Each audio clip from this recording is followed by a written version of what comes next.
자, 세상 속의 학을 봐라. 저기 지금 작가가 임혜창이라고 나와 있냐?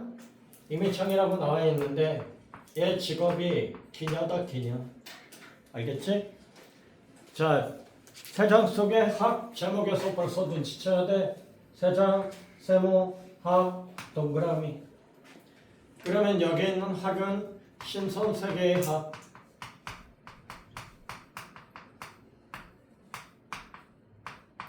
그럼 누구 가리키겠어? 화자 자신을 가리키겠구나. 그러면 세상이라는 건 자유로움이야 아니면 구속이야? 누가 봐도 구속이죠. 그러니까 세상은 억압, 구속. 자, 그럼 신선세계의 학을 얘기했다는 건 자신은 어떤 사람이라는 거야? 매우 고결한 사람이다라고. 근데 이런 학이 세상 속에 갇혔어. 정서 딱 추교니.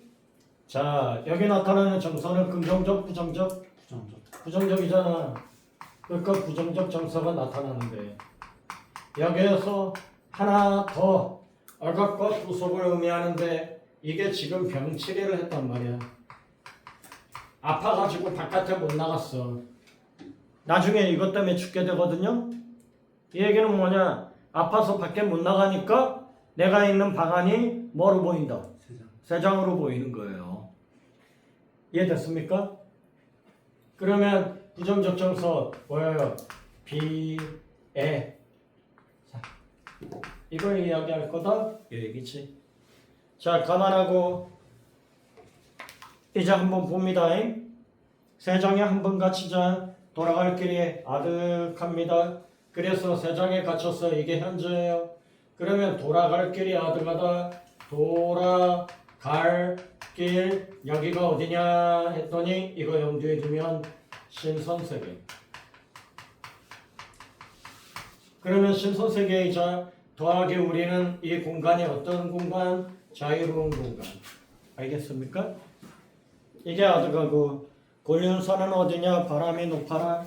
자, 신선세계에 대한 설명이 세 가지가 나왔다. 고륜산. 자, 고륜산이 신선세계야. 그러면 여기에서 지금 뭐가 결합되어 있니? 바람이 결합되어 있다. 자, 그러면 이 바람은 동그라미일까 세모일까? 이거예요. 자유로운 세계에서 부는 바람입니다. 그러면 이거 실현, 탄압 아니지? 그래, 동그라미 하세요. 이게 바로 우리가 고륜산이 신선세계면 이 바람도 죽을 거야 라고 해석하는 게 맞다 이 얘기지. 그러면 이 바람은 학이니까 어때? 지금 날갯짓을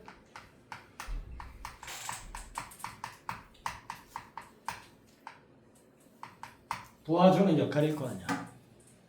그러면 자유로운데 자유로운 공간에 뭘 보여주는? 날아다니는 비상을 더 강화해주는 도와주는 바람이다. 알겠니?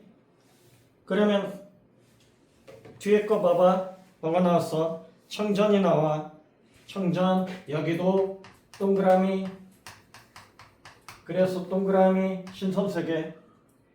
그런데 날이 저물어서 지금 뭐가 됐어? 창공이 끊어졌어. 뻗. 그러면 날이 저물고 그 다음에 하늘이, 창공은 하늘이야. 끊어지고 이렇게 됐죠? 그러면 저물고 끊어지고 여기에서 뭐가 나왔니? 신선세계와의 단절. 오케이 말이? 신선세계와의 단절이 나왔죠. 그러니까 나는 돌아갈 수 있다 없다? 난 못 돌아가. 어떡하지? 이렇게 되는 거야. 다음에 구령의 달이 밝은데 꿈길만 곧다. 자, 이제 뭐가 나왔어? 구령 나왔어. 동그라미 이거하고 연결되는 게 뭐야? 달. 달 여기가 어딘데? 천상계. 그러니까 신선세계와 천상계는 매칭이 됐죠. 자, 그러나 또 연결이 된 겁니다. 꿈길만 뭐다?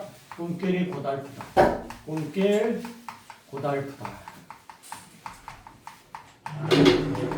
그러면 알다시피 이 꿈길은 어디로 가는? 과거로 돌아가는 소망을 이야기하지.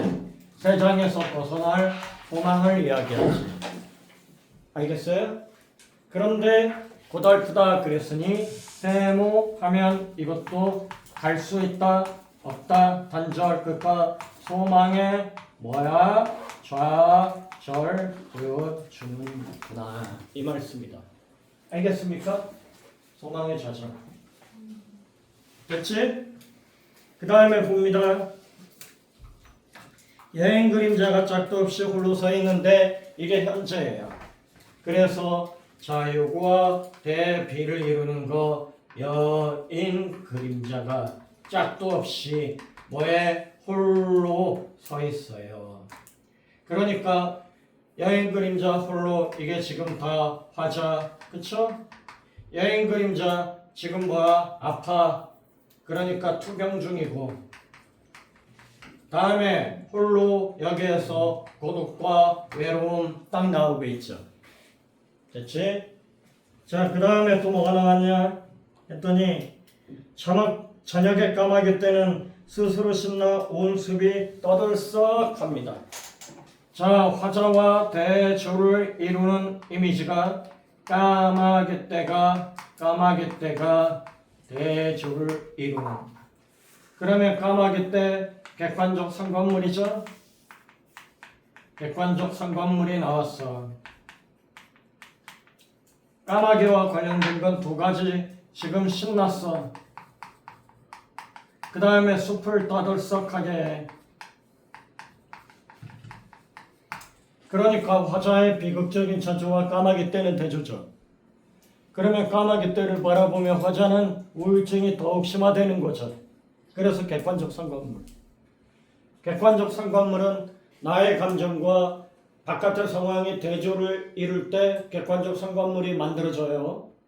즉 뭐냐면 본 왔는데 나는 싱글이야. 데이트하는 커플 보면 나 혼자 싱글이야. 이게 바로 객관적 상관물이에요. 시험 잘 보내가 있어. 걔는 웃어. 근데 나는 왜 이렇게 우울하지? 이것도 객관적 상관물이에요. 나왔지?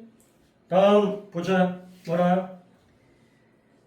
깃털이 긴 날개는 병이 급하 죽음을 재촉하니 깃털이 긴 날개 밑줄. 그래서 깃털이 긴 날개 그랬으니까 이게 학이잖아요. 그러니까 이 학은 화자 자신을 가리키는구나. 병이 깊어서 죽음을 기다린다. 죽음을 예감하고 있죠? 알겠습니까? 실제로 이것 때문에 죽는다는 내가 말씀을 드렸어요. 그 다음 마지막 슬픈 울음을 해마다 옛 언덕을 그린다. 슬픈 울음이 울음이 해마다 매년마다 이 얘기죠. 이거야. 근데 옛 언덕을 그리워함 이렇게 마무리가 된 거니까 옛 언덕 이게 어디 신선세계 내 옛날에 놀던 됐지? 슬픈 울음 지금 세상 속에 갇혀 있는 거죠. 그래서 세상 속에 갇혀 있다. 죽음을 기다린다. 아파서 죽음을 기다리는 처제. 됐습니까? 자, 그러면 여기 있는 세 장은 신분상의 제약을 의미하고 있다. OX. X죠? 신분하고 전혀 상관없어. 자, 여기에서 낚기 쉬운 게 뭐냐면 기녀라고 하는 신분 때문에 이건 신분제의 제약이 맞아. 기생이잖아요. 사람들을 자유롭게 만나지 못하고 바깥 출입도 마음대로 못해. 이게 바로 선입견을 이용한 문제입니다. 진짜 본질은 어디 있죠? 아파요. 알겠습니까? 죽을 날이 머지 않았어요. 그러니까 자기가 몸이 쇠약해졌으니 바깥 나들이도 못해요. 그러니까 난 갇혀 있는 거야. 알겠습니까? 이해됐죠? 바로 그 얘기하고 있다. 얘기입니다. 됐지? 세상 속의 학 그래서 정리 끝났는데 오른쪽에 보면 알겠지만 뭘 썼어? 한문을 썼지?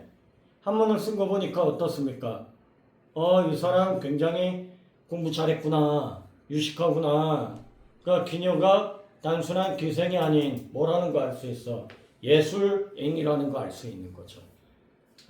자, 그 다음에 넘겨봐. 이제 넘겨보면 선성탄 이게 나올 거다.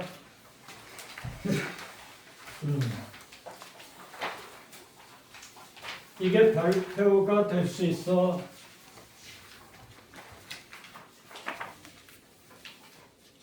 그래서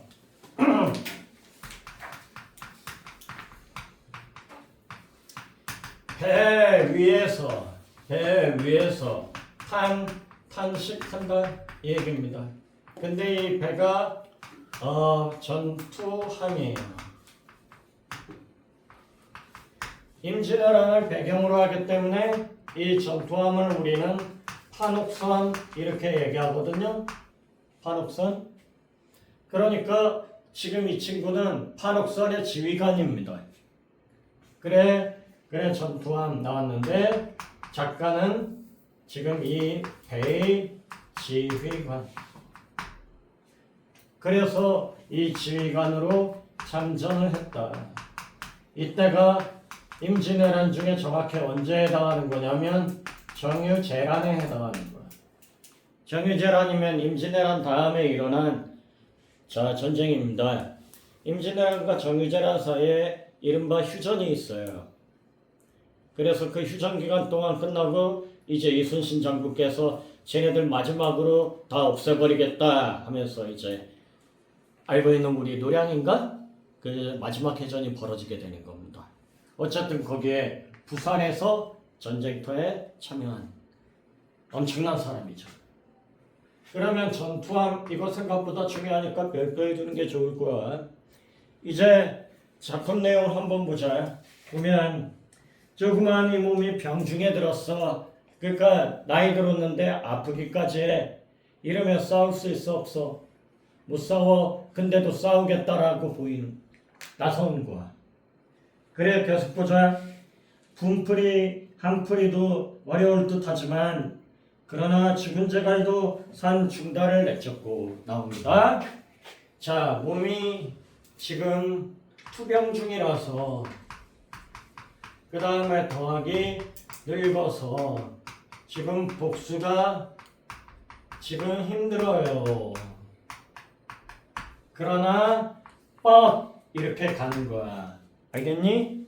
어떻게든 뭐 하고 싶다? 복수를 바랍니다. 이 얘기죠. 이 복수를 바란다가 동그라미 1번 나가는 거예요. 그래서 죽은 제갈공명이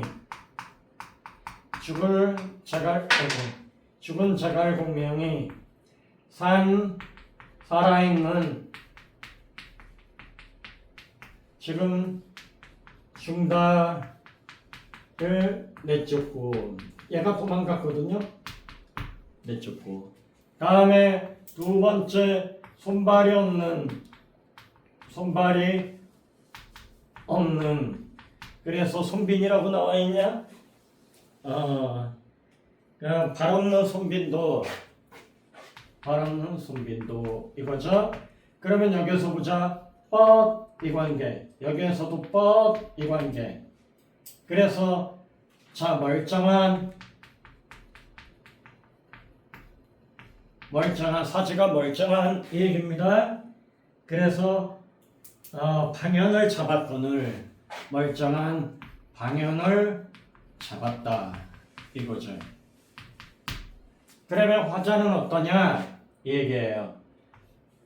그래서 화자는 살아있고 다음에 두 번째 멀쩡하다 이거죠. 멀쩡한 사지. 그러니까 제갈공명과 손빈하고 비교했을 때 상황이 훨씬 더 열악하다 아니면 더 낫다? 더 낫다 이 얘기죠. 그러니까 나는 외구를 뭐 할 수 있어? 소탕할 수 있다라는 자신감을 이제 강조하는 거예요. 오케이? 됐느냐? 그러면 정리해보면 여기에 있는 지금 중국에 뭐가 고사가 인용이 됐죠. 중국의 고사가 인용됐는데 화자하고 어때? 대조다 이 얘기. 알겠습니까? 그래서 자신감을 대조의 기법을 통해 보여주고 있구나 이 말씀이지. 그래야 뒤에 보면 자 계속 봐. 하물며 이 몸은 수족을 갖추고 목숨이 이어져 있으니 쥐떼 개떼 도적을 잠시나마 저어할 소냐 잠시나마 두려워하겠느냐 이 얘기예요. 근데 여기 있는 외구가 뭐라 되어 있냐면 쥐, 개 같은 무리들은 알겠니? 이거 지금 한자로 쓰면은 서절 구투 같은 이렇게 어려운 말로 나왔는데 이거 현대식으로 풀었었어요. 여기에서 할 수 있는 거는 지금 보면 굉장히 원색적 뭐예요? 비난이다 라는 걸 알 수가 있죠. 여러분들은 쥐나 개 같은 하면 어때요? 바로 반응이 안 좋아지잖아. 얼굴 표정. 그치? 누가 봐도 이건 대놓고 욕이거든. 안 그래? 그러니까 이건 외부에 대한 뭘 보여주는 거야? 적개심을 보여주고 있다 이 얘기죠. 대놓고. 알겠지? 외부에 대한 적개심, 쥐나 개 같은 이 말을 통해 알 수 있다 이 얘기예요. 얼마나 미우면 이렇게 얘기했더니 그리하여 비선에 달려들어 선봉을 갖추면 합니다. 그리하여 이제 소탕의 자신감 비선에 달려들어 비선 나는 듯한 배로 달려들어요. 이게 무슨 얘기냐면 배와 배끼리 싸울 땐 한포 사격도 있지만 상대배에 올라타는 것도 있죠. 그래서 거기에서 이제 육박전이 벌어지는 거 아닙니까? 제일 끔찍한 전투 중에 하나죠. 그치? 그럼 그거 말하는 거야. 내가 아무리 늙고 힘들어도 난 육박전 가능해. 왜? 살아있고 사지 멀쩡하잖아. 이걸 못하겠니? 이거죠. 다음에 선봉을 갖추면 그럽니다. 선봉을 갖추면 자 선봉 이게 뭐니? 앞장을 서면 알겠냐? 앞장을 서면 이 얘기죠. 야 여기에서 딱 봐도 뭐 무인의 기계가 드러나지 않냐? 엄청난 자신감이죠? 그리하여 뒤에 보면 뭐라니? 자 90월 서리바람에 낙엽처럼 헤칠 거야. 그래서 90월 서리바람 밑줄 쫙 긋고 이때가 언젠데 가을바람에 알겠냐? 그 다음에 뭐처럼 낙엽처럼 지급법 나왔지?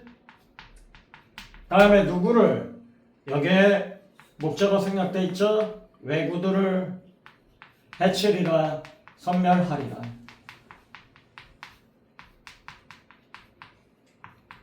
그러니까 90월 바람에 낙엽처럼 지급법 나와서 자 단칼에 저 외구들을 제거할 거야. 자신감 엄청나게 뿜뿜 나왔으니 여기서부터까지 우리는 사자성어 뭐라 얘기할 수 있어? 보양지기 무인으로서의 기계가 드러나고 외구에 대한 적개심이 드러나고 다음 저놈들은 한 주먹거리도 안 돼. 알겠습니까? 이렇게 얘기하는 거죠. 완전 짱이죠? 다음 그 다음에 보자. 7중 7금을 우리가 못하겠니? 나왔습니다. 그래서 여기에다 더하기 7중 7금 이거 나도 할 수 있다 못한다. 이게 뭔 말인지 몰라도 나도 이거야. 나도 할 수 있다는 자신감 이게 드러납니다. 7중 7금 맹획을 7번 잡았다 7번 놓아줍니다. 누가 제갈공명이. 그래서 7번 잡았다 7번 놓아준다는 얘기는 내 부처님 손바닥 아니다 이 뜻이에요. 전술적으로 완벽한 우위에 있을 때 이게 가능하죠. 그러므로 나도 할 수 있다 얘기는 외구에 대한 강한 자신감이 한 번 더 나타나는 겁니다. 그쵸? 니네들 정도는 7번 잡아서 7번 내가 놓아줘도 다음에 또 잡을 수 있다. 이렇게 얘기하거든. 그랬더니 뒤에 보자. 어리석은 오랑캐들아 어서 항복을 하라. 자 이제 뭐가 나왔어? 항복을 권유합니다. 뭘 바탕으로? 군사적 전술적 우위를 바탕으로, 자신감을 바탕으로 왜구들에게 항복을 이제 설득합니다. 그래서 이 파트에다가 이제 항복 권유 이렇게 들어가자 얘기가.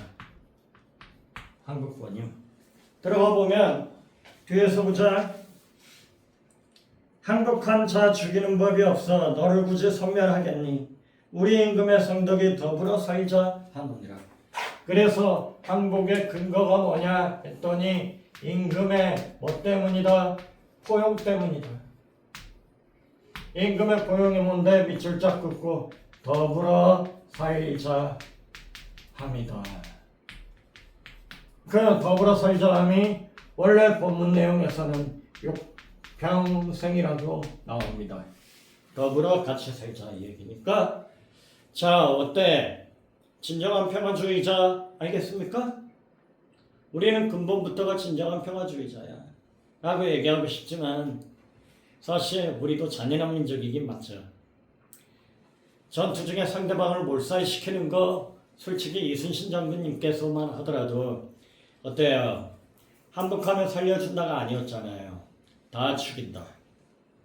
그래서 명나라가 화들짝 놀라가지고 꼭 그렇게까지 해야 됩니까? 라고 했는데 끝까지 몰살을 시켜야 뒤에 후환이 남지 않을 것이다. 걔네도 우리나라 백성 밀고 오면서 다 몰살시키면서 왔는데 뭐. 그러니까요. 그랬는데 불가능한 걸 가능하게 만들었다라는 것 자체도 대단하지만 그만큼 적개심이 심했다. 자, 그 다음에 또 보자.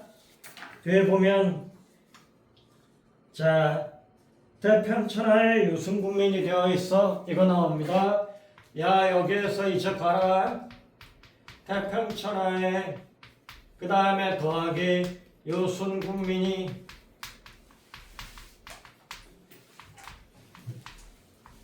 그러면 여기에서 되어서 미래에 대한 가정을 보여줍니다. 그러면 태평천하의 유승군민이라는 얘기는 지금 뭐가 없는, 전쟁이 없는 뭐의 시대? 평화의 시대. 알겠습니까? 그러면 전선을 타던 우리도 뭐 타? 어주를 탄다 이 얘기죠. 이리 되면 자, 전선을 타던 우리도 이제 어주를 탄다. 그러면 시험 문제 잘 나오는 파트야. 전선, 세모, 어주 동그라미 해봐.